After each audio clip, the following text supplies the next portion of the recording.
Եթե ցանկանում եք լավ թաղամասում լավ բնակարան գնել ու պարծենալ ձեր բնակարանով, ուրեմն սա ամենահարմար ու ճիշտ տարբերակն է։ Ֆիքսենք տեսարանը, Արարատը ինչ մեծ պարզ երևում է ու հաստատ այս տեսարանը երբեք չի փակվելու։ Անտառայինում ենք ու լավագույն նորակառույցներից մեկում։ Բնակարանը վաճառվում է գույք տեխնիկայով, ես կարող եմ հիմա ոչինչ չասել ու դուք ինքներդ տեսնեք, թե ամեն ինչ գեղեցիկ ու նորաոճ է։ Մի հատ ուզում եմ այս հեռուստացույցի չափին ուշադրություն դարձնեք։ Տան ընդհանուր մակերեսը 121 քառակուսի է, համ խոհանոցի հետ միասին է, համ էլ առանձնացված է մեծ կղզյակով։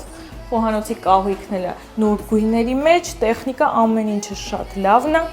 Առաջին ննջասենյակը հիմնական, տեսեք ինչ գեղեցիկ է, ունի իր առանձին զգեստասենյակը, լոգասենյակ սանհանգույցը, մեծ մահճակալ, բաց պատշգամբ, էլի մեծ հեռուստացույց։ Հյուրասենյակից ձախ գտնվում է մեր երկու ննջասենյակները։ Այս սենյակը շատ հետաքրքիր ոճ ունի ու այստեղ աշխատանքային հատված պատուհանով կարող եք աշխատել հանգիստ ու բնական լուսավորություն ունենալ, շատ հարմար չափերի է։ Ընդհանուր լոգասենյակ սանհանգույցն էլ, սա էլ երրորդ ննջասենյակն է, ուզում եմ ուշադրություն դարձնեք, որ բնակարանում բոլոր գույները շատ հանգիստ են ու նեյտրալ, աչքին հաճելի են, բոլոր սենյակներում կա օդորակիչ ու ավելացնեմ նաև, որ հավելավճարի դեպքում կարող եք ձեռք բերել 50 քառակուսի մետր մակերեսով ավտոկայանատեղի։